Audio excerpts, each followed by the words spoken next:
Friends, let's start again. देखिए, काफी लोगों को पता होगा ये जो यूटिलिटी एमएस वर्ड में दी गई है, लेकिन काफी यहाँ पे हेट्रोजेनस पार्टिसिपेंट्स है फ्रॉम वेरियस सब्जेक्ट्स। तो उसमें कैसे है कि थोड़ा लिंग्विस्टिक्स के लोग हैं, तो उन लोगों को ये सब यूटिलिटीज पता नहीं है, तो उनके बारे में हमने सोचना है करके ये मैं अभी बता रही हूँ। देखिए, आप आपका थीसिस टाइप कर रहे हैं एमएस वर्ड में, right? Suppose you you are writing a chapter, तो आपने ये टाइप किया this you have taken from a book. ये चीज आपने एक बुक से ली है, राइट? तो आपको बुक का रेफरेंस देना जरूरी होता है। तो यहीं पे कर्सर रखिए और गो टू रेफरेंसेस। रेफरेंसेस को क्लिक कीजिए, ओके। और यहाँ पे आता है इंसर्ट साइटेशन, इसको आपने क्लिक करना है। तो यहाँ पे आता है एड न्यू सोर्स, उसको क्लिक एक्सक्यूज मी कीजिए। मैम, वो स्क्रीन शेयर नहीं हो रहा है। स्क्रीन शेयर नहीं हुआ? नहीं मैडम, इट इज हो गया visible. Ma'am, it is visible ma'am. Visible. It is visible no? Okay, yes आप देखिए सर, आपके इसमें क्या प्रॉब्लम है प्लीज। ओके, अभी देखिए, जब मैंने इंसर्ट साइटेशन को क्लिक किया तो मुझे ये टेबल आया, ठीक है। तो यहाँ पे टाइप ऑफ सोर्स वो पूछ रहा है। टाइप ऑफ सोर्स यानी आपने जिसमें से ये मटेरियल लिया है वो क्या है। तो इन्होंने इतने सारे ऑप्शंस दिए, whether it is a book और बुक सेक्शन और journal article, article in a periodical, conference proceeding, report, then website, document from a website, then electronic source, art, sound recording, performance, film, interview, patent, case, miscellaneous। इतना सारा इन्होंने दिया है। तो हमने ये जो चीज ली है वो हमने बुक से ली है, right? So I am taking book over here. तो बुक के लिए वो पूछ रहा है डिटेल्स, वो बुक के बिब्लियोग्राफिक डिटेल्स क्या है, तो ऑथर क्या है। तो ऑथर है, मेरा नाम है, मेरा बुक है, तो मेरा नाम है मंगला हिरवड़े, ओके। तो हम कैसे लिखते हैं? हिरवाड़े Mangla.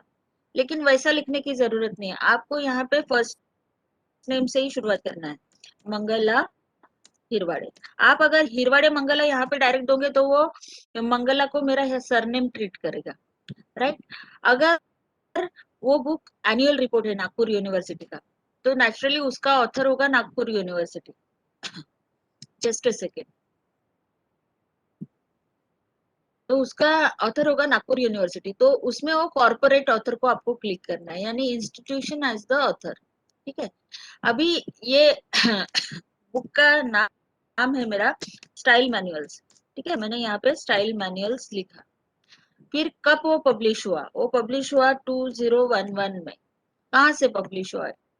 It is publish from Mumbai, okay. Publisher कौन है? मेरा पब्लिशर है एस चांद पब्लिकेशंस, एस चांद पब्लिकेशंस, ओके, ठीक है। फिर वो स्टैंडर्ड नंबर पूछता है, दैट इज आईएसबीएन नंबर। आपके पास है तो लिख देना है। अभी देखिए, जैसे ये स्टाइल मैंने चूज की आईएसओ 690, ओके। यहाँ पे मैं अगर दूसरी स्टाइल लेती हूँ तो मुझे ये जो डिफॉल्ट जो ये आते हैं वो अलग अलग आ सकते हैं। देखिए, यहाँ पे जो रेड मार्क किए हैं, ये मिनिमम इंफॉर्मेशन ये देनी पड़ती है अपने को। उसके अलावा भी आपके पास में कुछ है, जैसे ये मल्टी वॉल्यूम बुक है तो फिर वॉल्यूम नंबर रहेगा, फिर नंबर ऑफ वॉल्यूम्स कितने हैं वो रहेंगे, उसका स्टैंडर्ड नंबर क्या है वो रहेगा, दैट इज आईएसबीएन नंबर, है ना। तो ये सब चीजें आपको यहाँ पे देना है।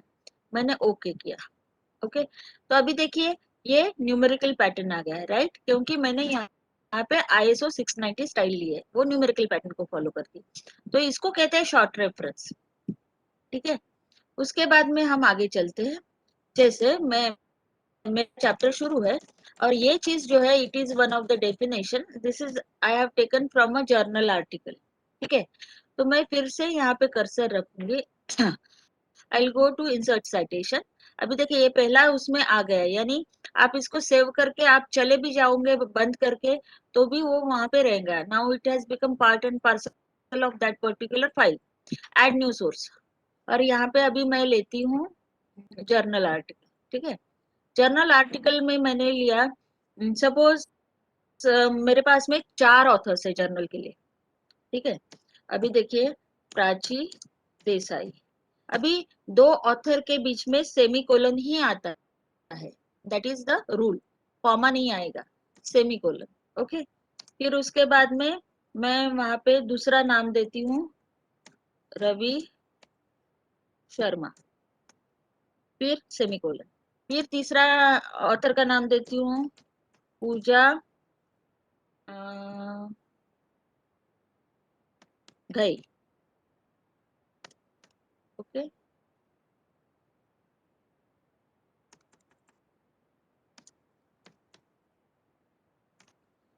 और अभी अभी क्या है, अभी मेरा जो है चौथा ऑथर है, वो लास्ट ऑथर है, तो मैंने एम्परसेंट यूज करना चाहिए या ए एन डी एंड यूज करना चाहिए? कैन एनीबडी टेल मी, जिनको आता है?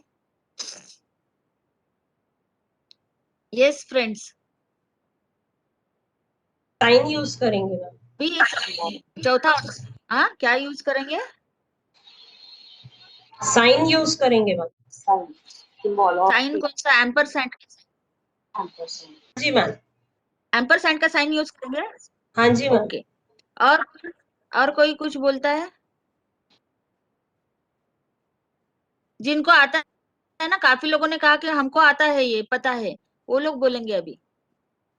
देखिए, 4 ऑथर ने लिखा हुआ आर्टिकल है, मैंने 3 ऑथर के लिए बीच में सेमीकोलन दी हूँ, अभी लास्ट ऑथर है, तो shall I use A N D and और एम्परसेंट ओवर हियर? यस बोलिए, जिनको आता है। एंड देखिए, एंड नहीं, एम्परसेंट नहीं, आपको सेमीकोलन ही यूज करना है, whether it is a last author और नॉट, ठीक है। स्वाति नेरकर, ठीक है, समझ में आया? ये छोटी छोटी चीजें हैं जो मिस हो जाती है, राइट। अभी इसमें टाइटल, टाइटल है मेरा शिकागो स्टाइल मैनुअल,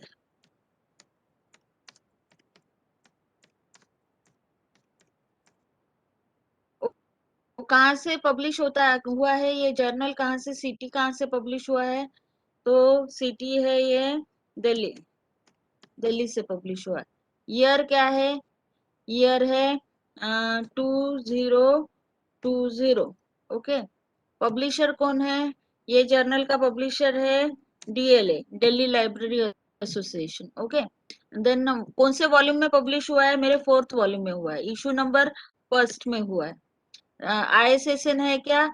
है, ओके। तो वो आईएसएसएन नंबर आप यहाँ पे दे देंगे। फिर you can C over here standard number, comments दिया है, ठीक है। तो ये इतना मैंने दे दिया, इसको ओके कर दिया, ठीक है।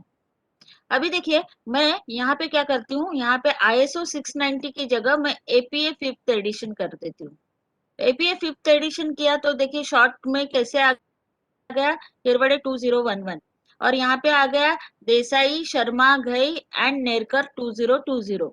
अभी ये एम्परसैंड उसने खुद होके लिया है, मैंने नहीं दिया था, ठीक है।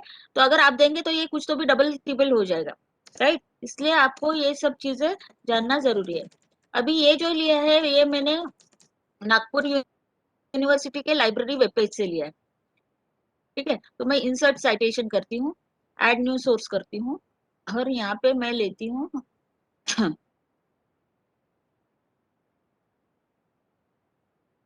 Document from website, right. अभी डॉक्यूमेंट फ्रॉम वेबसाइट मैंने नागपुर यूनिवर्सिटी से लिया है, तो नेचुरली उसका ऑथर कौन होगा? कारपोरेट ऑथर होगा। कौन होगा? आरटीएम नागपुर यूनिवर्सिटी, बराबर है।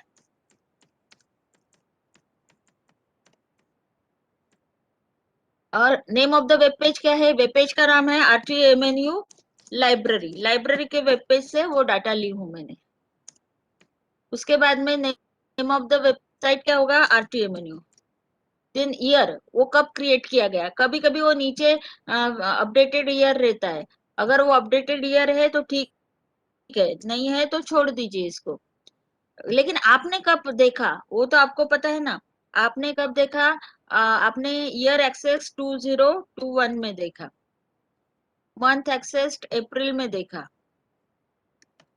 ये देना बहुत जरूरी होता है, क्योंकि क्या है कि वेबसाइट्स का लाइफ जो है छोटा रहता है, और दूसरी चीज वो फ्रिक्वेंटली अपडेट होता है। तो ऐसा ना हो कि एग्जामिनर को डाउट आए कि सही में ये वहां पे था या ना था, तो आपने ये डेट्स देना बहुत जरूरी होता है। आज की तारीख क्या है? आज की तारीख है 24। और यूआरएल में आपको वो वेब पेज का एड्रेस देना है, www.nagpuruniversity.ac.in/library। ठीक है, ये दे दिया और मैंने इसको ओके किया, तो ये आ गया, आप देख रहे हो। ठीक है, अभी देखिए ये आरटीएम यूनिवर्सिटी में मेरे से स्पेलिंग मिस्टेक्स हो गई, एम छोटा हो गया, वो मुझे करेक्ट करना है। तो मुझे यहाँ पे क्लिक करना है शॉर्ट रेफरेंस पे, ये ड्रॉप डाउन एरो को क्लिक करना है, एडिट सोर्स को क्लिक करना है, तो मुझे ये आ जाता है। तो मैं यहाँ पे जाके क्या करूंगी, एम कर दूंगी, ओके, है ना। तो इस प्रकार से यस, अभी ये आ गया, चेंज हो गया यहाँ पे, राइट। तो अभी इस प्रकार से आप आपके जितने भी सोर्सेस है वो सोर्सेस आप यहाँ पे लिख दीजिए। ठीक है, suppose I have taken this from insert citation add new source, और मैंने ये कहीं से लिया है website, conference proceeding, article, electronic source, art, sound recording, performance, film, interview, patent. Okay, suppose मैंने ये किसी पेटेंट डॉक्यूमेंट से लिया है, तो इन्वेंटर कौन है उसका नाम लिखना जरूरी है। इन्वेंटर सपोज कंपनी है ना, मित्सुबिशी।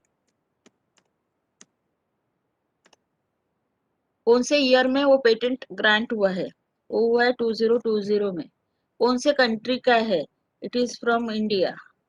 ओके, और पेटेंट नंबर क्या है? तो इंडिया का पेटेंट नंबर जो है IN 77000899। ठीक है, ये डाल दिया मैंने, ओके किया, तो ये पेटेंट आ गया, राइट। तो इस प्रकार से आपके पूरे रेफरेंसेस जो है वो जब आप एंटर कर देते हो, फिर आपका चैप्टर खत्म होता है। अभी आपको रेफरेंसेस जो है उसको जनरेट करना है। ओके, जैसे ये शॉर्ट रेफरेंसेस हो गए आपके, अभी ये आपको फुल रेफरेंसेस जनरेट करना है। तो यही इंसर्ट साइटेशन के बगल में बिब्लियोग्राफी ऑप्शन है, उसको क्लिक करना है, और ये आखिरी में इंसर्ट बिब्लियोग्राफी करके ऑप्शन आता है, उसको क्लिक करना है। ये आ गया क्या? ये फुल रेफरेंस जनरेट हो गया। Yes, Yes, ma'am. जमा। मैम अभी देखिए, अभी आपने यूज किया एपीए स्टाइल, है ना। तो एपीए स्टाइल में ये कैसे आया? अल्फाबेटिकली आया ये रेफरेंसेस, बराबर है। और ये जो है ये short references within the text आ गए। अभी सपोज आपकी यूनिवर्सिटी कहती कि एपीए नहीं चलेगा हमको, आप ऐसा करो एमएलए स्टाइल से बना के लाओ। तो कुछ नहीं करने का, उसको सीधा यहाँ पे खोलने का वर्ड में, and go to MLA 6th edition. अभी देखिए एमएलए 6th एडिशन में यहाँ पे ईयर ऑफ पब्लिकेशन नहीं आता है, बाकी ऑथर का नाम आता है, दैट इज द डिफरेंस। समझ में आया? देन अगेन यहाँ पे मैं चेंज करती हूँ। देखिए एक शिकागो 15th एडिशन है, तो अभी यहाँ पे आप देखेंगे, अभी यहाँ पे आप एक मजेदार किस्सा देखेंगे कि यहाँ पे चारों ऑथर्स के नाम आए थे, बाकी सब इसमें, लेकिन ये जो शिकागो स्टाइल है इसमें केवल पहले ऑथर का सरनेम आया और उसके बाद एटेल आया, मतलब एटसेट्रा। तो एटेल यूज होता है शिकागो स्टाइल में ही, है ना। तो हर स्टाइल में नहीं होता है वो यूज। तो इसलिए आप ये अगर सॉफ्टवेयर के इस्तेमाल से अगर आप रेफरेंस मैनेजमेंट करोगे तो आपको वो बहुत इजी जाएगा। ठीक है, अभी मैं यहाँ पे ISO 690 यूज करती हूँ, it is for numerical reference. अभी देखिए ये 1 2 3 आ गए, और यहाँ पे जो है वो जैसे न्यूमेरिकली आ रहे हैं वो वैसा चेंज हो गया है यहाँ पे। ठीक है, यहाँ पे अल्फाबेटिकल नहीं यूज कर रहा है वो, करेक्ट। ठीक है, तो इतना समझा आपको? Is yes easy ma'am now for all of you? Yes, ma'am. Ma'am ma'am तो अभी आपको ये बहुत अच्छे से और कैसे कि एरर फ्री हो जाएगा ये, है ना, एरर नहीं आती है इसमें। और आपको सिर्फ डेटा इंसर्ट जो करते हो ना आप, that should be very carefully you should insert the data. तो ये छोटी छोटी चीजें जो है, दिस इज टूरेबियन स्टाइल, ठीक है। तो इस प्रकार से आप देख सकते हो। और आपको जब उसके ऊपर हैंड्स ऑन अच्छा हो जाएगा तो आप मैनेज सोर्सेस, इसको भी आप क्या कर सकते हो, मास्टर लिस्ट को में से, मतलब बार बार वही इंफॉर्मेशन डालने की जरूरत नहीं, आप यहाँ से कॉपी पेस्ट कर सकते हो, right. So this is the utility in MS Word. Okay. So now I am sharing my another screen. ठीक है, अभी मैं दूसरा स्क्रीन शेयर करती हूँ। रिसर्च मैट्रिक्स के बारे में आपको बताना चाहती हूँ, जो भी आपके जरूरत की चीजें है उतनी ही बताऊंगी, राइट। ओके, सो फ्रेंड्स, आपको बहुत सारी चीजें जो है मेट्राइसिस के बारे में आपको जरूरी है कि पता होना चाहिए। अदरवाइज क्या क्या होता है कि आप इतना मेहनत करते हो और आपका वैल्यूएबल डेटा आप किसी सब स्टैंडर्ड जर्नल में पब्लिश करते हो और उसका आपको एकेडमिक वेटेज नहीं मिलता है। So you must know where to publish. देखिए, पब्लिश करना दैट इज वन एस्पेक्ट। दूसरा, वेयर टू पब्लिश, कौन से जर्नल में आपको पेपर्स भेजने हैं ये आपको खुद को पता होना चाहिए, ताकि आप उसका प्लानिंग बहुत अच्छे से कर सकते हो। ओके, सो सबसे पहले मैं आपको यहाँ पे बताना चाहती हूँ अंडर रिसर्च मैट्रिक्स कि यूजीसी ने एक आपको यूजीसी अप्रूव्ड जर्नल्स की लिस्ट दी है अंडर यूजीसी केयर। देखिए, 2017 में यूजीसी की अप्रूव्ड लिस्ट आई थी जर्नल्स की। उन्होंने कहा कि ये जर्नल्स क्वालिटी है, यहाँ पे आप पब्लिश कीजिए, ठीक है। तो अभी यहाँ पे हम देखेंगे कि यूजीसी ने अभी हमको रिसेंटली यूजीसी केयर लिस्ट दी है। देखिए, केयर का फुल फॉर्म है consortium for academic and research ethics. तो इन्होंने दो ग्रुप्स में जर्नल्स दिए हैं।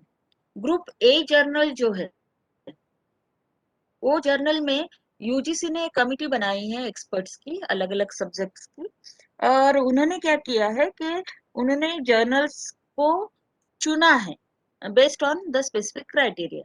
उनके क्राइटेरिया फुलफिल करते हैं तो उन्होंने उस जर्नल को यहाँ पे इंक्लूड किया है। तो यूजीसी एक्सपर्ट्स की जो लिस्ट है दैट इज ग्रुप 1। और ग्रुप 2 जो है वो स्कोपस और वेब ऑफ साइंस में जो जर्नल्स इंडेक्स्ड है, जो world wide citation indexing services है, तो उनके इंडेक्स जर्नल्स जो ग्लोबल फेमस है उनकी लिस्ट है ग्रुप 2 में।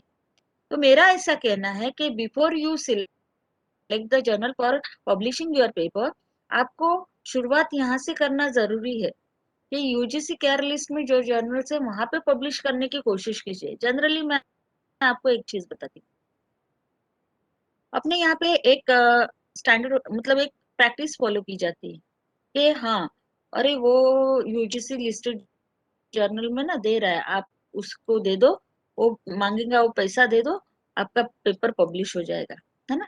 तो before going for these practices, what I would like to suggest कि आप पहले नॉलेज तो अखबार कीजिए कि यूजीसी केयर लिस्ट क्या है, उसमें वो जर्नल सही में है या नहीं है। बहुत बार ऐसे होता है कि वो लोग कहते हैं कि यूजीसी केयर लिस्ट में है, लेकिन बाद में पता चलता है कि यूजीसी केयर लिस्ट ने वो जर्नल को कब का निकाल दिया है। तो ये सब चीजें वेरीफाई करना बहुत इंपॉर्टेंट होता है as far as publishing of research is concern. Okay, तो हम देखेंगे कि ये ग्रुप 1 क्या है और ग्रुप 2 क्या है। यहाँ पे आपको एक चीज बताना चाहूंगी कि यहाँ पे एक लॉगिन होना जरूरी होता है इसमें।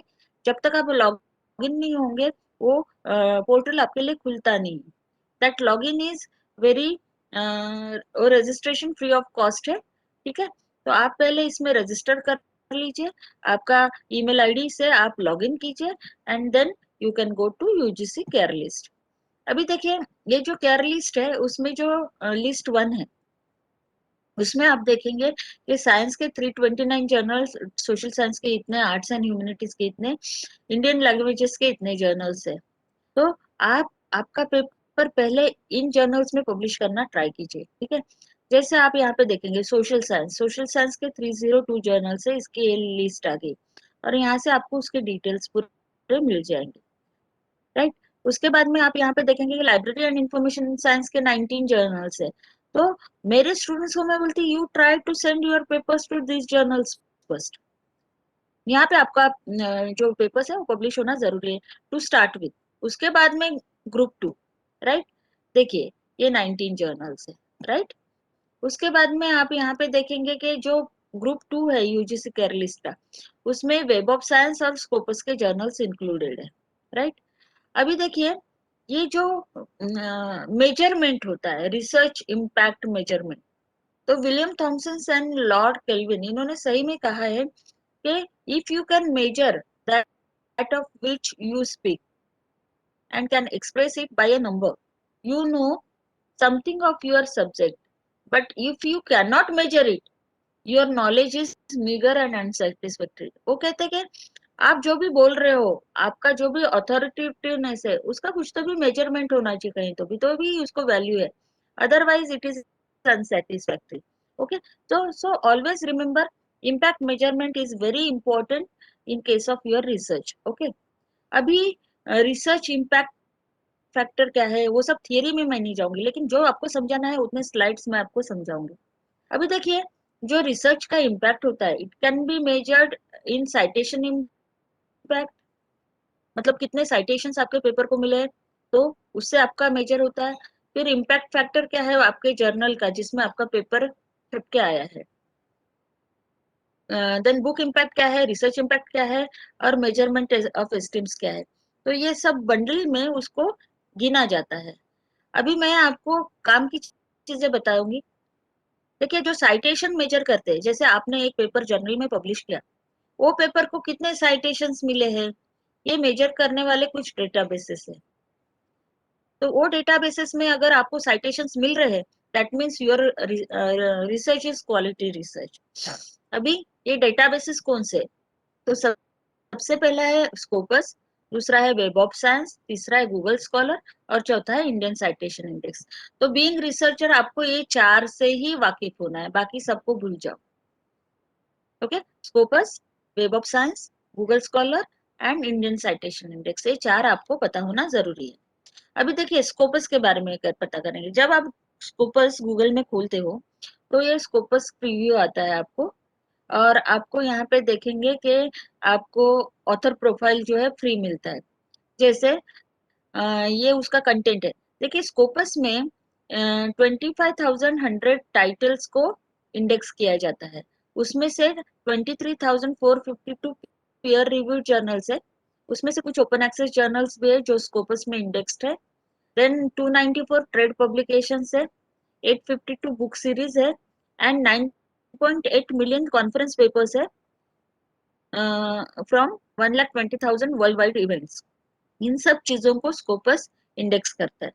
स्कोपस एल्सेवियर की एक सर्विस है, वो बहुत रिसेंटली यानी 2004 में शुरू हुई है।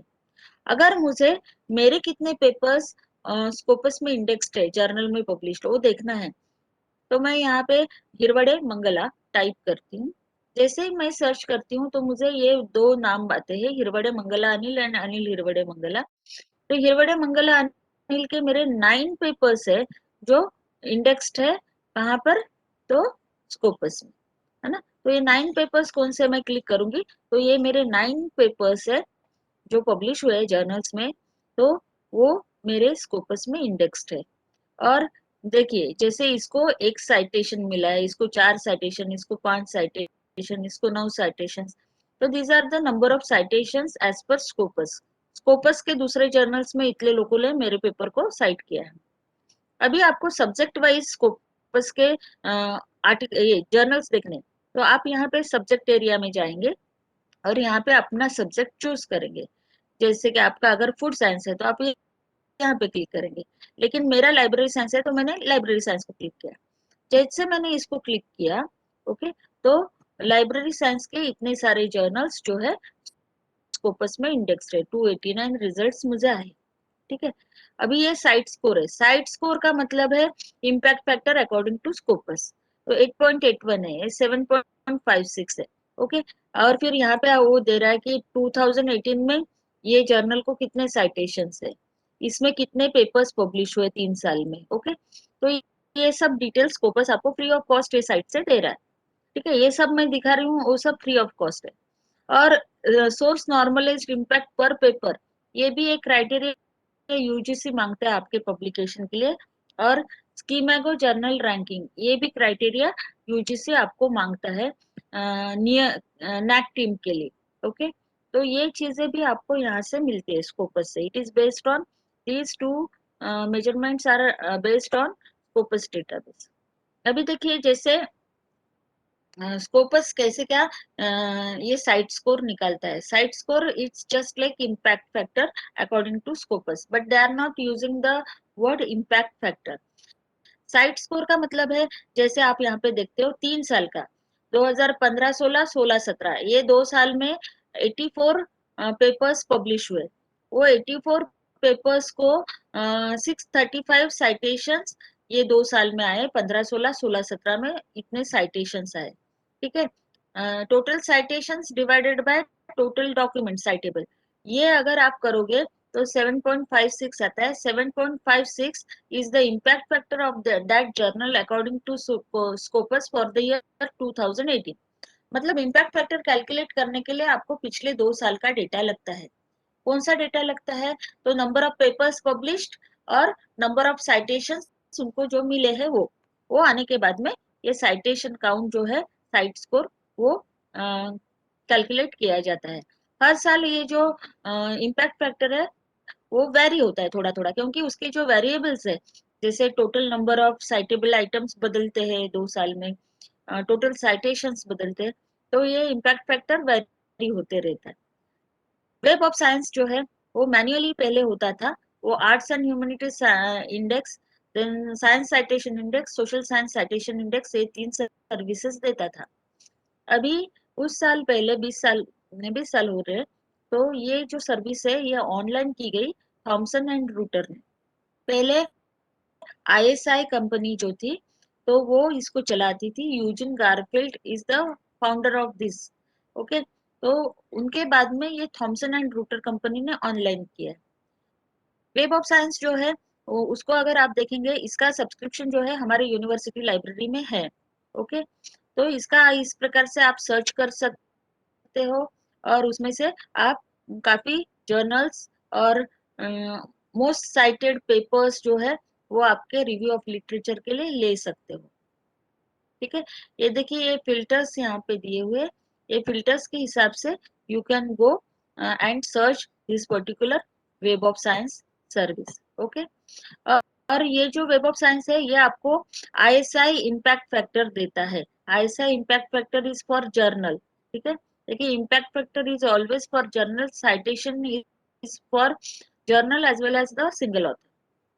ठीक है, इतना समझा सबको? समझ में आ रहा है या आई एम गोइंग फास्ट?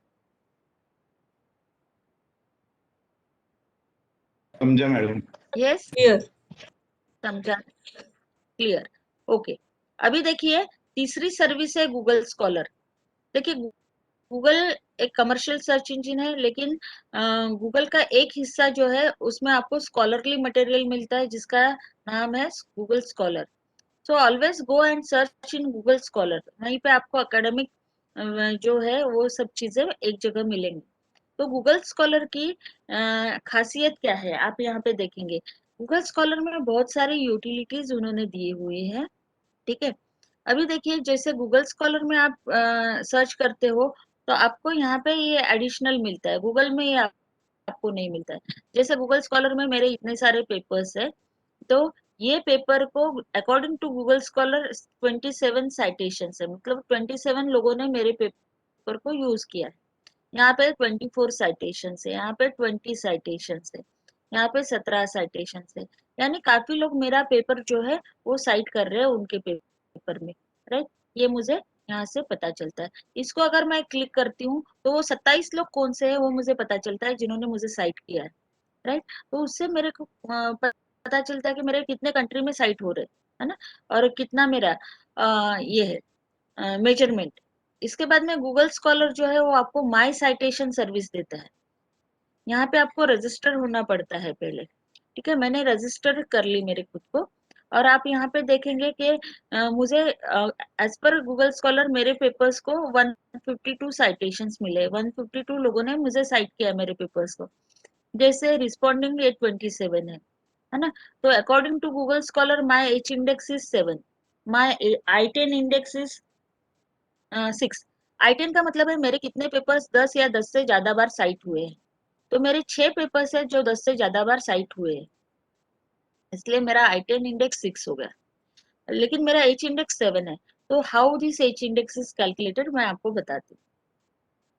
देखिए H इंडेक्स जो है हिर्श इंडेक्स जिसको कहते हैं, तो ये जो इंडेक्स है ये कैसे क्या ये होते हैं। अभी देखिए मेरे 10 आर्टिकल्स पब्लिश हुए, ठीक है, 1 2 3 4 5 6 7 8 9 10, राइट। अभी देखिए मेरा जो फर्स्ट नंबर का आर्टिकल है उसको 20 लोगों ने साइट किया है, मेरा दूसरे नंबर का आर्टिकल है उसको 18 लोगों ने साइट किया, मेरा तीसरा आर्टिकल जो है उसको 15 लोगों ने साइट किया है, चौथे आर्टिकल को 13 लोगों ने किया है, पांचवें आर्टिकल को 10 लोगों ने किया है, छठवें आर्टिकल को 9 लोगों ने किया है, लेकिन सातवें आर्टिकल को 8 लोगों ने किया है, आठवें आर्टिकल को 2 ही लोगों ने किया है। मतलब मेरे एटलीस्ट 7 पेपर्स 7 या 7 से ज्यादा बार साइट हो चुके हैं, है ना, इसलिए मेरा H इंडेक्स 7 आया, राइट। अभी मेरा H इंडेक्स बढ़ेगा कैसे, 8 कैसे बढ़ेगा, जैसे मेरा ये 8वां पेपर, यहाँ पे एटलीस्ट 8 या 9 उसको ये मिलेंगे साइटेशन, 2 की जगह जब 9 हो जाएगा, 8 या 9 हो जाएगा, तब मेरा H इंडेक्स बढ़ के 8 हो जाएगा। फिर ये जो 9 है वो हर एक इसमें मुझे यहाँ पे भी 10 हो जाएंगे, यहाँ पे 9 हो जाएंगे, यहाँ पे 10 हो जाएंगे, तो मेरा H इंडेक्स 9 बनेगा। ये समझ में आया सबको? At least my 7 papers have been individually cited 7 times or more than 7 times. That is why my H index is 7. लेकिन 8वां पेपर 7 से 8 से ज्यादा बार नहीं हुआ है ना, इसलिए मैं यहाँ पे रुक गई। सबको समझा? Yes, ma'am. Yes, ma'am. चले आगे? ओके, चलो आगे चलते हैं। देखिए ये गूगल स्कॉलर जो है, गूगल स्कॉलर एक और आपको सर्विस देता है। वो क्या करता है कि आपके विषय में कौन से टॉप जर्नल्स चल रहे हैं,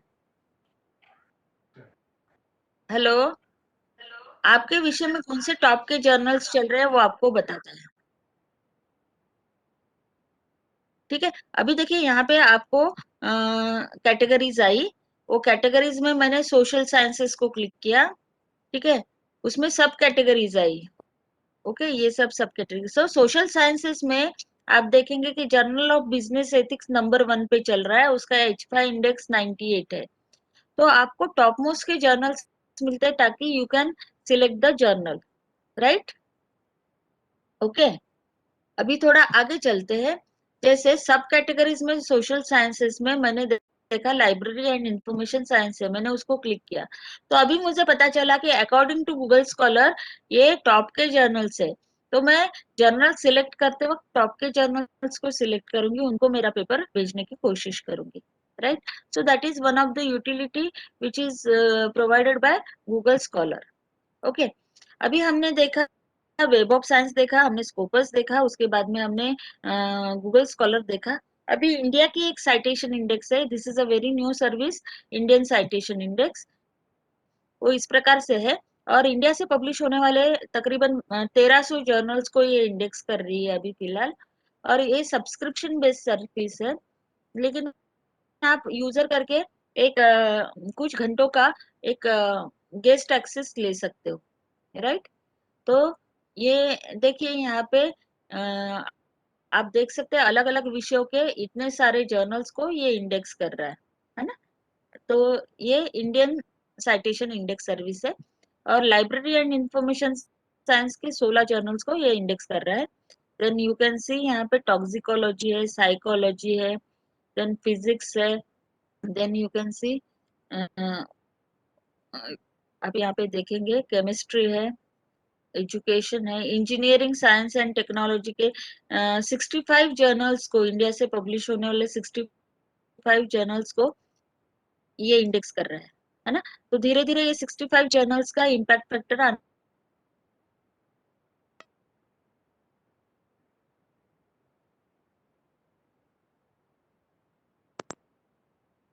journal analyser, institution analyser, data compare, ऐसे सर्विसेज आपको दी जाती है, राइट।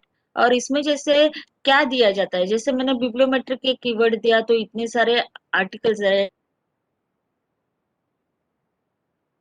थी, वो कितने टाइम्स साइट हुआ है ये पेपर वो दे दिया उन्होंने यहाँ पे। और ये एब्स्ट्रैक्ट देता है उसका और रेफरेंसेस देता है। देखिए ये जो है बिब्लियोग्राफिक इंफॉर्मेशन, ये एब्स्ट्रैक्ट, और नीचे इन्होंने जो रेफरेंसेस दिए हैं ये पेपर में, वो रेफरेंसेस वो यहाँ पे देता है क्रॉस रेफरेंस टैली के लिए, राइट। तो इस प्रकार से इंडियन साइटेशन इंडेक्स सर्विस जो है वो चलती है। अगर अगर आपको 3 इंस्टीट्यूशन का प्रोडक्टिविटी देखना है तो वो इसमें से करके देता है। जैसे आप यहाँ पे देखेंगे कि मैंने एग्रीकल्चरल इंस्टीट्यूट से यहाँ पे लिए हैं, और वहां पे मैंने देखा कि रैंकिंग कर दो उनको बताया। तो देखिए इंडियन साइटेशन इंडेक्स में IARI के 4411 पेपर्स पब्लिश हुए हैं।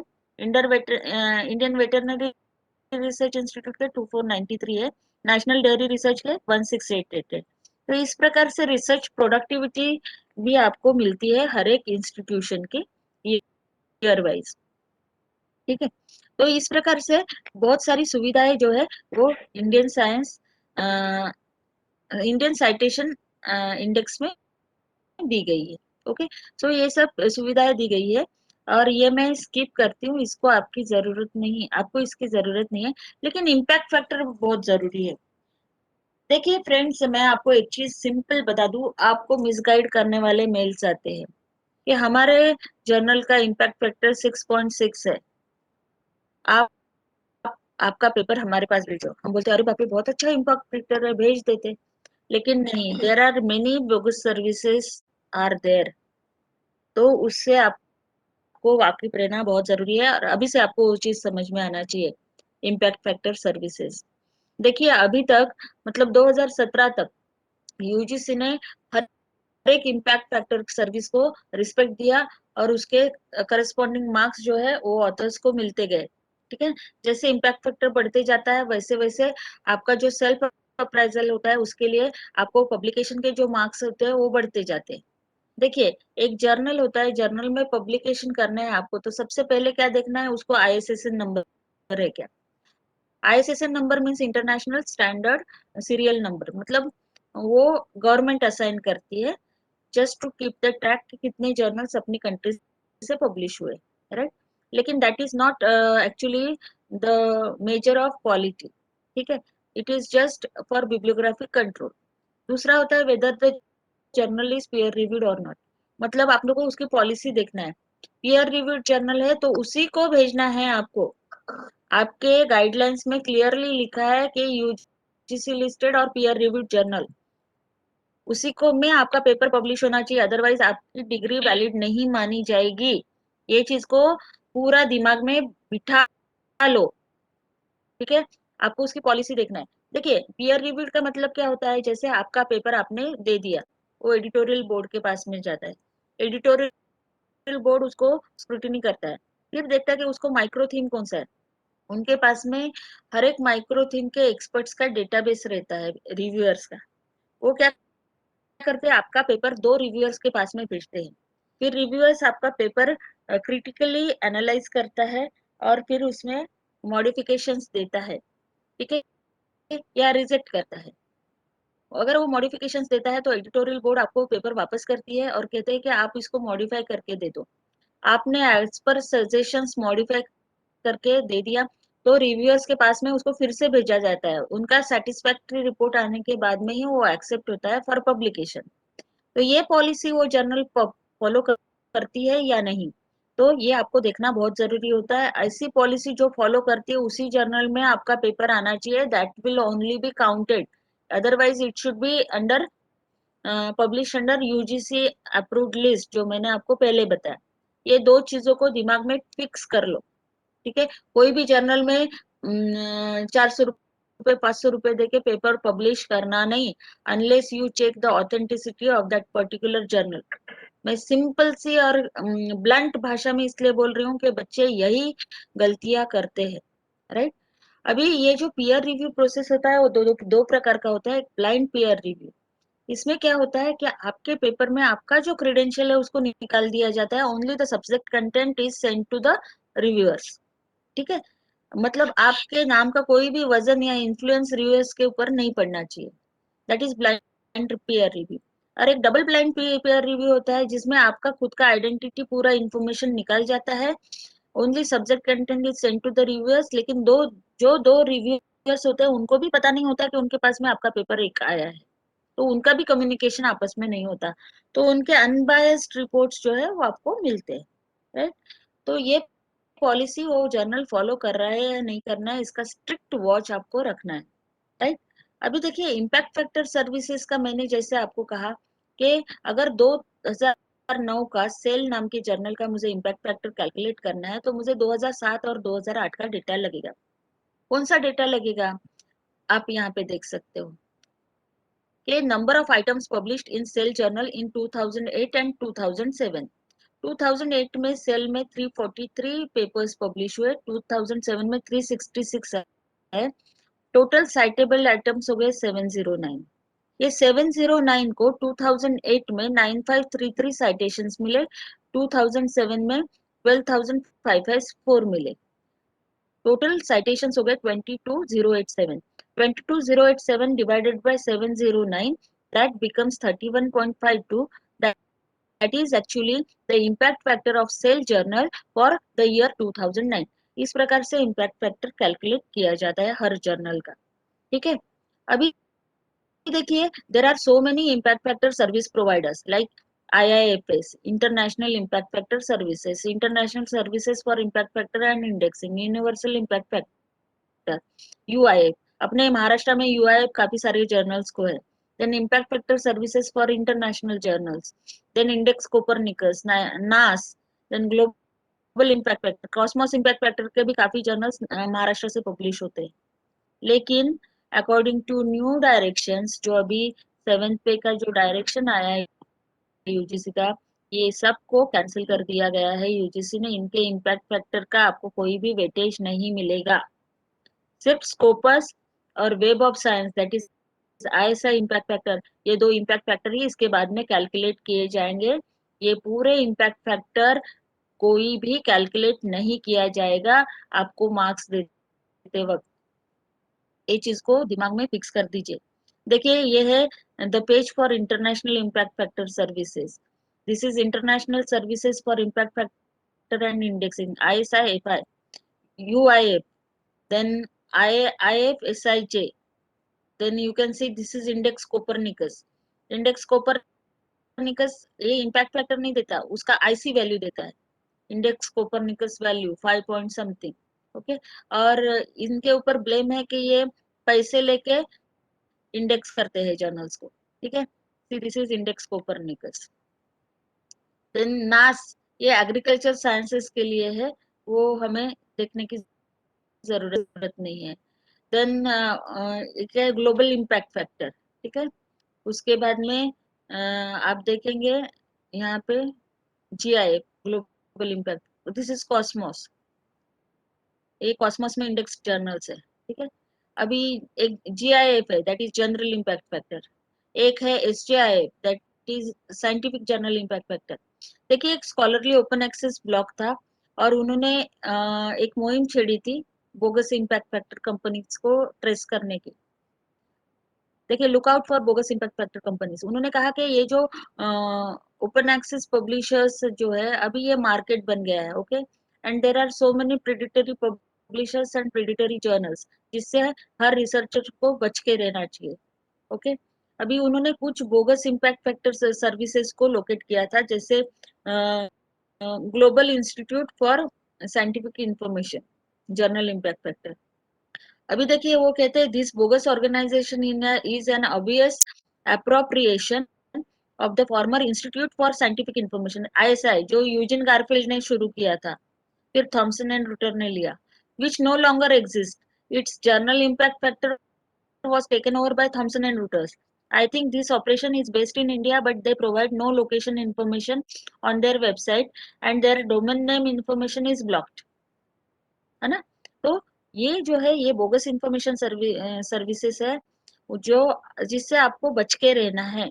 Okay, so please please please मैं आपको रिक्वेस्ट करती हूँ कि whenever you send your publication to this journals, you first verify its credentials. आपको उसको देखना है कि वो जर्नल पीयर रिव्यूड है क्या, उसकी पॉलिसी क्या है, उसका इम्पैक्ट फैक्टर अगर है तो वो कौन से सर्विस प्रोवाइडर का है. अगर स्कोपस का है, अगर वो वेब ऑफ साइंस का ISI इम्पैक्ट फैक्टर है तो ही उसके ऊपर बिलीव कीजिए, उसके ऊपर में आप बिल्कुल बिलीव मत कीजिए. अभी देखिए जो वेब ऑफ साइंस है वो हर साल एक जर्नल साइटेशन रिपोर्ट करके हर साल एक रिपोर्ट निकालता है जिसमें वो हर विषय में टॉप मोस्ट जर्नल्स क्या है तो उसकी रैंकिंग देता है. स्कोपस भी हर साल का एक जर्नल एनालाइजर रिपोर्ट निकालता है जिसमें वो आपको रैंकिंग देता है. और स्कोपस डेटाबेस के आधार पर आपको स्कीमागो जर्नल दैट इज SJR ये आपको मिलता है. ओके, तो ये 3 ही आपको ध्यान में रखना है. Journal citation report of web of science, Scopus journal analyser और स्कीमागो जर्नल जो स्कोपस के ऊपर रैंकिंग करके देता है. ये थॉमसन एंड रूटर का है, आप यहाँ पे देख सकते हो. जैसे इस प्रकार के जर्नल्स है उनके रैंकिंग्स दिए हुए इन रिस्पेक्टिव सब्जेक्ट्स आप देख सकते हो. तो इस प्रकार से वो जर्नल रिपोर्ट आपको मिलता है. You can C total sites कितने हैं, जर्नल का इम्पैक्ट फैक्टर क्या है. देखिए web of science cancer journal for clinicians, उसका वेब ऑफ साइंस का ISI इम्पैक्ट फैक्टर 223 है, यानी कितना क्वालिटी जर्नल है ये आप यहाँ पे देख सकते हो. ओके, वैसे ही स्कोपस का भी एनालाइजर होता है, आप यहाँ पे देख सकते हो. और स्कोपस में भी जो फ्री पार्ट है SJR ये फ्री साइट है. स्कोपस सब्सक्रिप्शन बेस्ड है लेकिन उसका एक पार्ट जो है स्कीमागो जर्नल रैंक ये फ्री ऑफ कॉस्ट अवेलेबल है. और ये डेटा आपके कॉलेजेस में लगता है NAC पर्पस के लिए, फैकल्टी पब्लिकेशंस के लिए, और वो हम देते नहीं है. वो आराम से आपको यहाँ से मिल जाता है स्कोपस के जर्नल्स है तो. ओके, देखिए इसका SJR जो है ये है. अभी यहाँ पे आप देख रहे हो यहाँ पे Q1 है, इट इज ग्रीन, है ना. तो ये जो स्कोपस का स्कीमागो रैंकिंग है वो 4 कैटेगरीज में जर्नल्स को बांटता है. जैसे टॉप के 25% जर्नल है जो क्वाड्राइल 1 में आते हैं, Q1 में, दैट इज ग्रीन. देखिए ये सब लाइब्रेरी साइंस के, मैंने यहाँ पे चेक किए सब. ओके, इंडिया से इतने हैं. अभी देखिए ये इंडिया से पब्लिश होने वाला लाइब्रेरी का जर्नल है, दैट इज H इंडेक्स है उसका. इस प्रकार से पूरा स्कीमागो जर्नल में आपको ये सब डिटेल्स जो है मिलते हैं. एज पर स्कोपस अगर हम कंट्री ले लें तो कंट्री में इंडिया का पोजीशन 9th है एज पर research productivity according to Scopus. ठीक है, ये देखिए इंडिया का H इंडेक्स 570 है ऑल सब्जेक्ट एरियाज. वैसे आप आपके सब्जेक्ट का भी H इंडेक्स क्या है इंडिया का वो देख सकते हैं. जैसे लाइब्रेरी एंड इंफॉर्मेशन साइंस का मैंने लिया तो library and information science subject की प्रोडक्टिविटी देखते हुए India is on 9th position, right. Then आप यहाँ पे देख सकते हो सोशल साइंसेस में हमारा जो है H इंडेक्स 130 है ना. तो जैसे जैसे रैंकिंग होता है जर्नल्स का स्कोपस के हिसाब से तो Q1, Q2, Q3, Q4 होता है.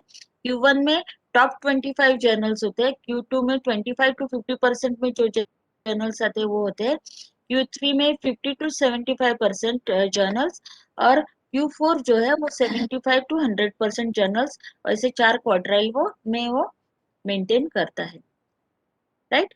सो these are the things very important, you must know all these things. और H इंडेक्स के बारे में आपको कहा.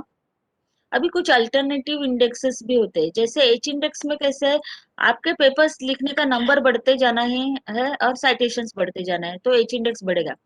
अभी देखिए सपोज अगर आइंस्टाइन ने 3 ही पेपर्स लिखे हैं तो उसका एच इंडेक्स दिन के ऊपर जाएगा ही नहीं ना, लेकिन उनका जो रिसर्च है वो हम आज के रिसर्च से कंपेयर कर ही नहीं सकते। आज अगर मेरा 7 इंडेक्स है, I can not compare my H index with his fundamental research.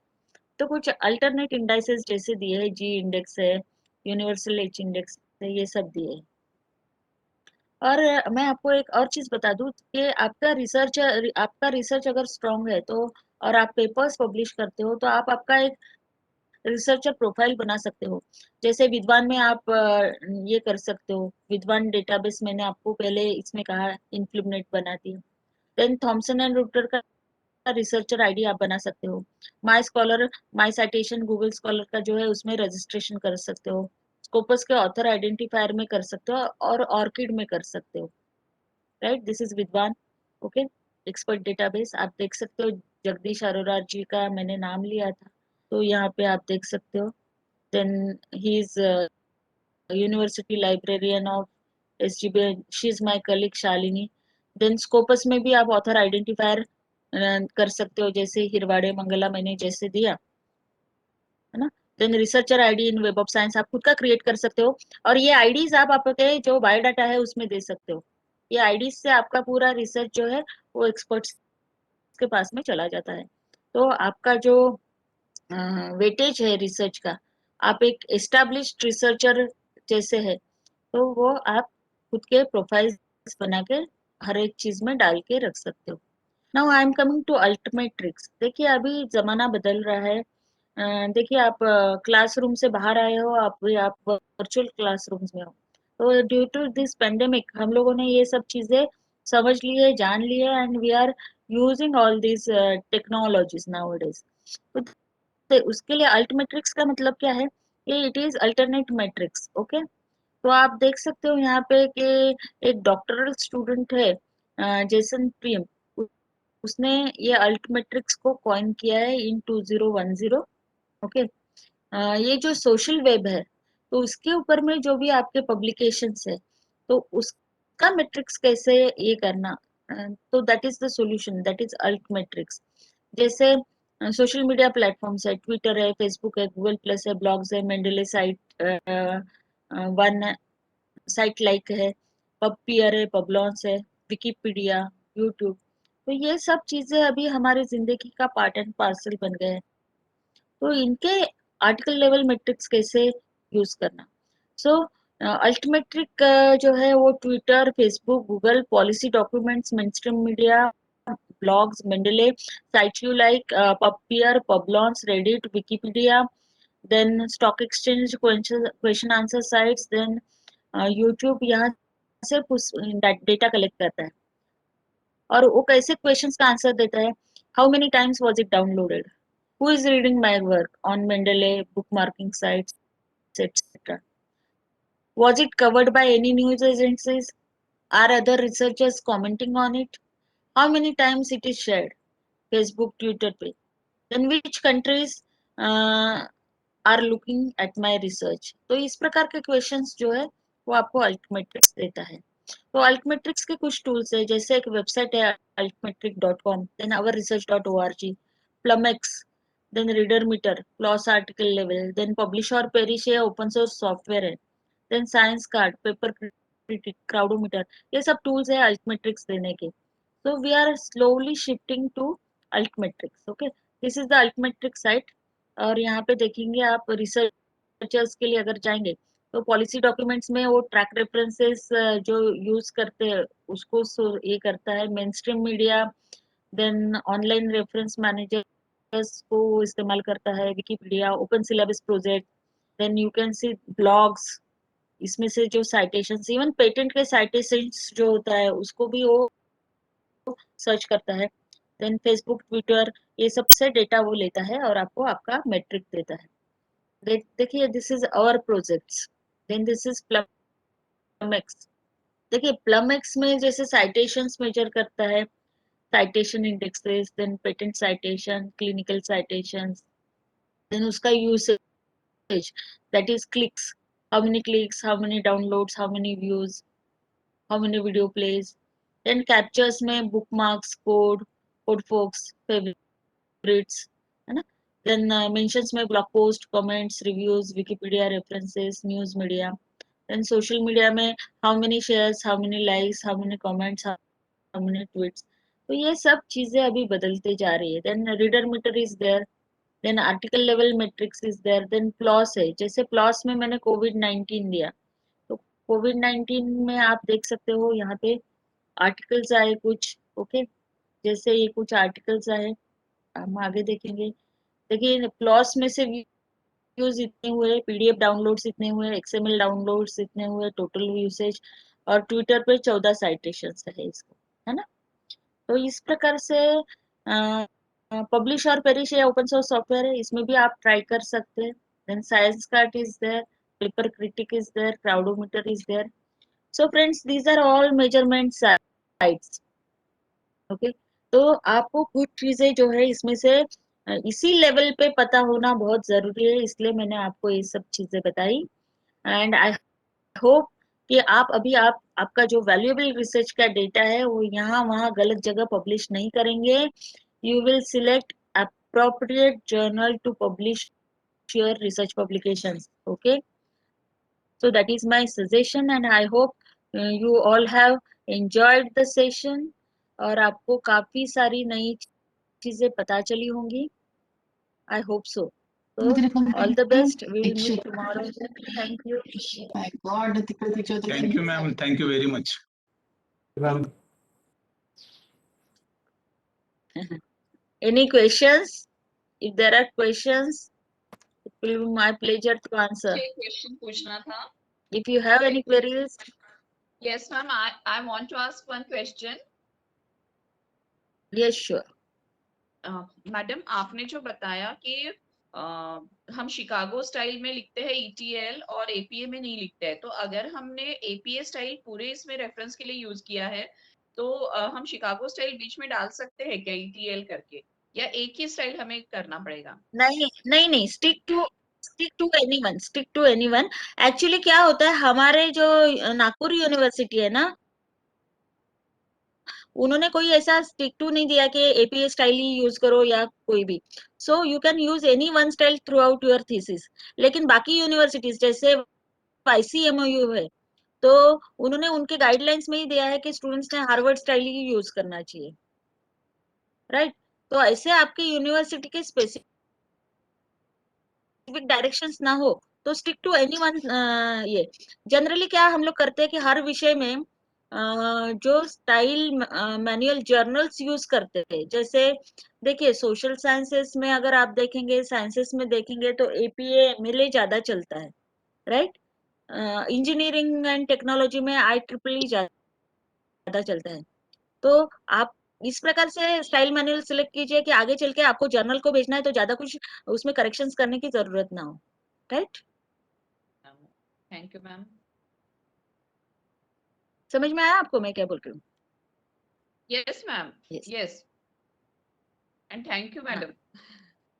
बोलिए। Ma'am, okay, ma'am, I wanted Yes. to ask one question. Ma'am, आपने एक स्लाइड पे जब आप साइटेशन का पढ़ा रहे थे तो you wrote one sentence and उसके आगे आपने ब्रैकेट में शॉर्ट साइटेशन दिया एंड देन उसको रेफरेंस में अपन ने कंटिन्यू करा। तो मैम वो जो साइटेशन जो ब्रैकेट में दिया है तो उसको अगर अपन फुटनोट के फॉर्म में नहीं डाल सकते हैं, मींस व्हाट्स हाँ, द हाँ। Difference between? यस, देखिए मैं आपको एक चीज बताती हूँ कि फुटनोट जो होता है ना वो फुटर में आता है, राइट।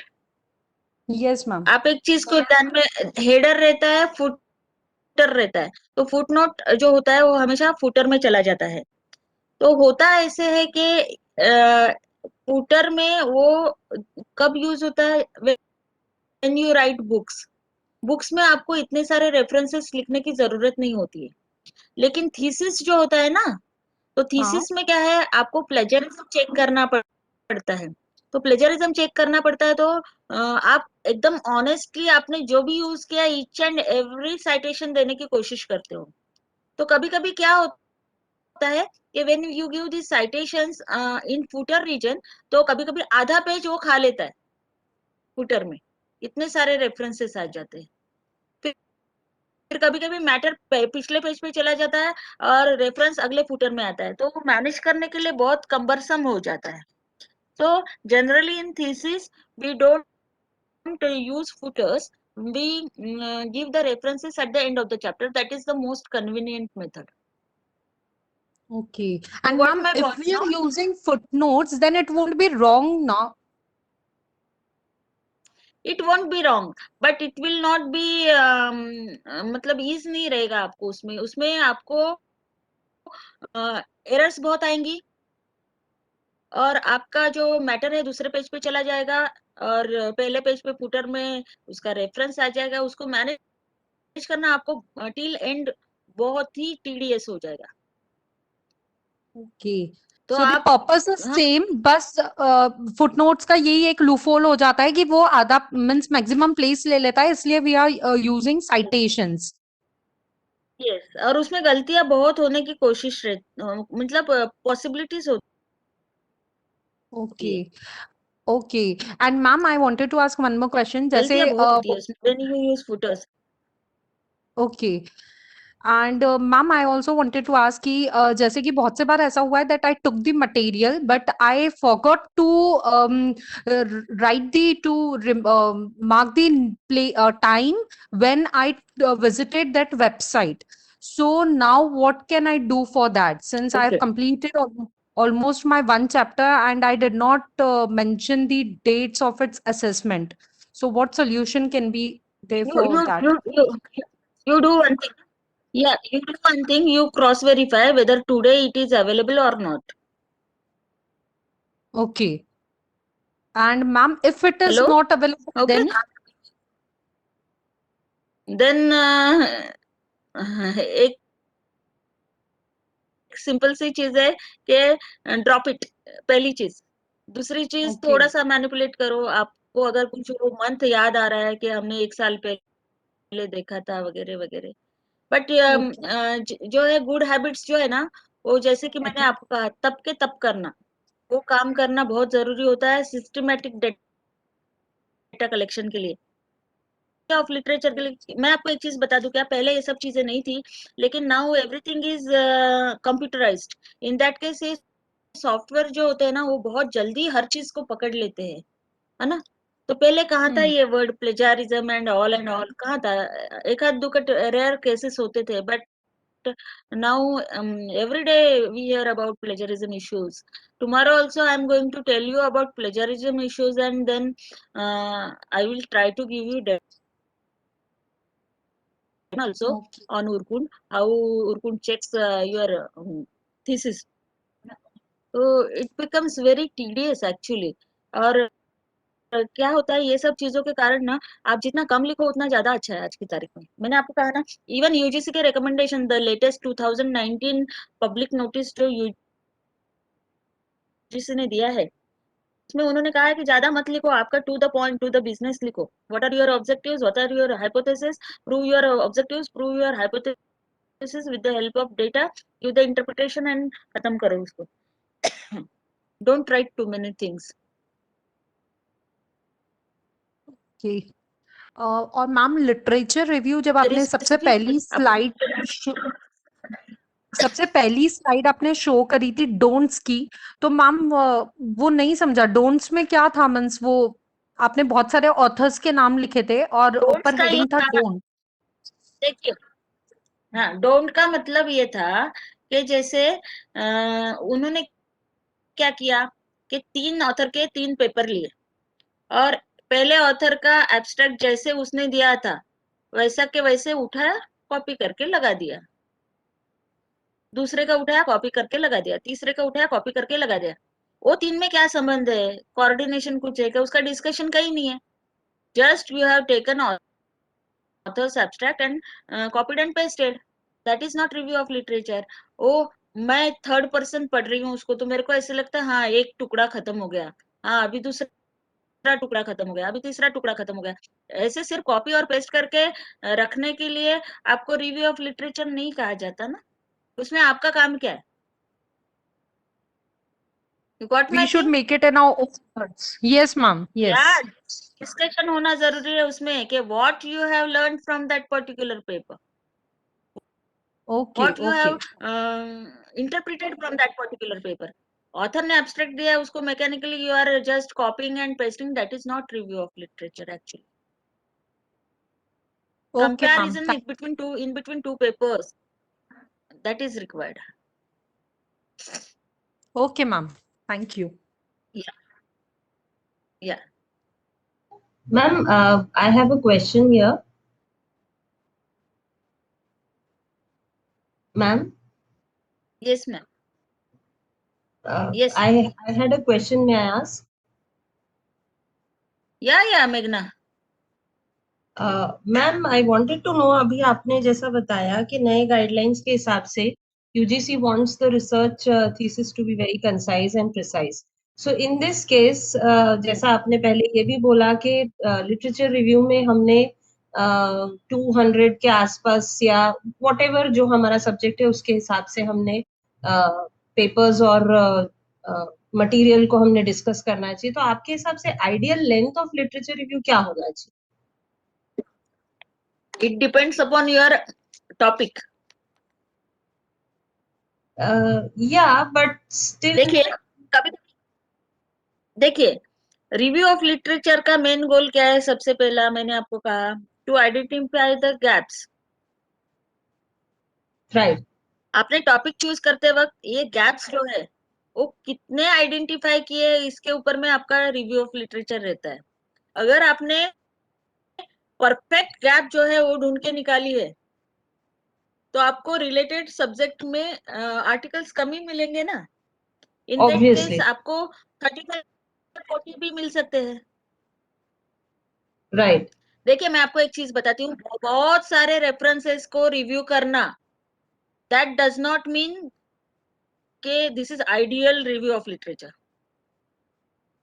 गॉट माय पॉइंट मेघना? Right ma'am, right ma'am. देखिए if you have identified the correct gap in research, then you will not found plenty of material on it. Yes ma'am, agreed. आपको specific material मिलेगा, तो उतना specific material को ही आपको अच्छे से लिखना है. That is actually expected. And आप उसमें जस्टिफिकेशन दे सकते हो कि हमने ये आइडेंटिफाई की गैप और उसमें से टॉपिक लिया, that is why we are getting less articles for review. But वो लेस आर्टिकल्स को भी आपको बहुत अच्छे से उसको क्या करना है, एक्सप्लोर करके उसको लिखना है. That is expected in review of literature. Number doesn't matter actually. Number doesn't matter. Very topic to topic. Okay ma'am, thank you ma'am, thank you. Got it, no? Yes ma'am, yes ma'am. Because actually I have this problem that my topic is a very unexplored topic. So I have this problem that I'm not getting researches. And I mean, जैसा मतलब आपसे काफी सारे मेरे questions clear हुए हैं, because अभी तक मुझे यही प्रेशर था कि मैं कहाँ से लेके आऊंगी इतने सारे पेपर्स, जब है ही नहीं तो मैं कहाँ से लेके आऊँ. So this answer. तो आपको क्या करना है, जैसे कोर आपको जितने मिलते हैं ना उतना ले लीजिए और पेरिफेरल्स उसमें डाल दीजिए. अगर exactly that's you want to increase the number ना, so go for thematic review, और थीम्स में आप वैसे पेरिफेरल थीम्स भी ले लीजिए. ठीक है? Yes, that's what I am doing. इसलिए मैंने आपको पूछा कि आइडियल लेंथ कितनी होनी चाहिए. ठीक है ना ma'am? Meaning I will focus more on the core, whatever papers, whatever less even I have, I'll focus on them. and जो peripherals हैं उनको हम थोड़ा सा दिखा के भी हम नंबर ज्यादा दे सकते हैं. डजंट मैटर कि लेंथ कितनी है लिटरेचर रिव्यू ऑफ लिटरेचर की. सब थीम्स में आप पेरिफेरल्स भी ले लो थोड़ा. हाँ. Yes ma'am.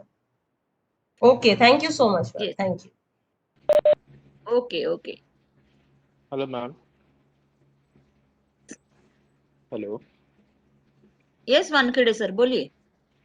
हाँ ma'am, I have one actually query regarding the paper publication. The journal I'm aiming to publish is actually an open access journal, that is Nature Communication, and their fees for publication is too much, like around 3 lakhs or something. But is there any possible way that I can subscribe the means my publication into my paper into that publication journal? नहीं, please repeat your question. Sir, please be Ma'am, louder. Your voice is very low. थोड़ा जोर से बोलिए sir. hello, hello. Am I audible? Sir. Yes. Hello. Yeah. Actually, my question Yes, is, sir. ma'am, बोलिए. yeah, if the journal is open access and I want to publish the paper in the subscribed format without the fees or something, or else if it is not subscribed one, can I get my paper published into the same journal, getting without a publication fee or any other way that I can publish my article into the journal? Yes, sir.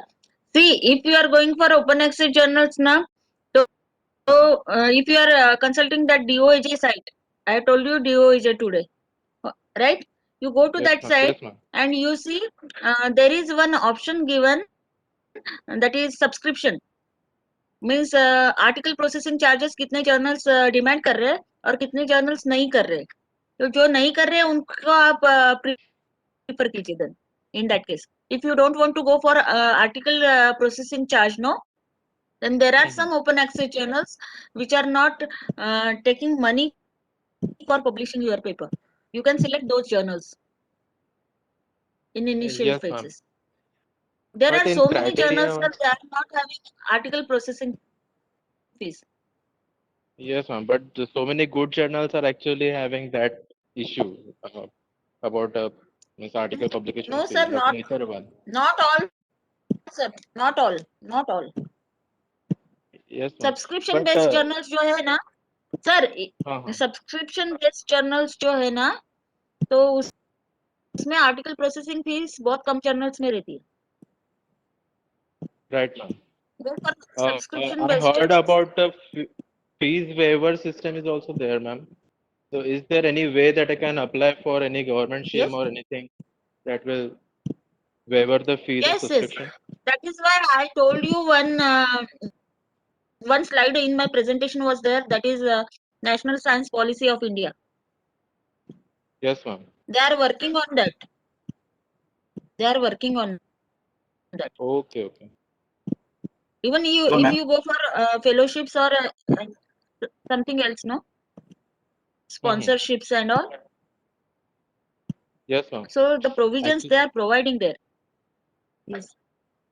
Actually, I have already sponsorship, ma'am, but the fees is way too much, so that I won't be able to fulfill that criteria. That is 4 lakh or something for Yeah, the Nature Communication Journal. But that's why I'm looking for the waivers or something. You can request it, no? But Yes. so much of this it is not affordable actually. Yes, actually. Okay, In- sure. Thank you, ma'am. In lakhs, it is unbelievable. Yes, ma'am. Actually. Hello, ma'am. Yes, sir. Madam, my paper got published in one of the UGC care, journals. After my publication, that Okay. journal was, delisted. So will that be considered for my submission for this PhD thesis, or any problem will be there? Yes, it will be considered. Yes, it will be considered, but you must have that proof. That is, it was there Yes, sir. Yes. with this number. If you Yes. published it.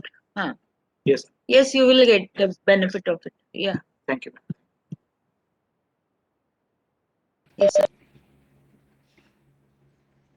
और किसी को कुछ पूछना है? Any more question?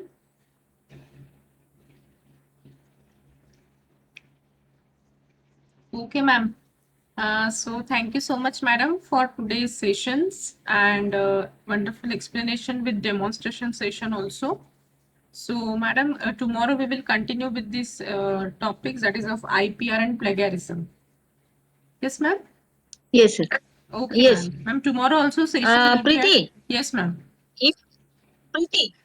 Preeti, if anybody want to check their article for plagiarism, Yes. if anybody is interested, so please convey my email address to them. Yes, na? madam. So Yes, that I will be able to give them demonstration also how Urkun checks the paper.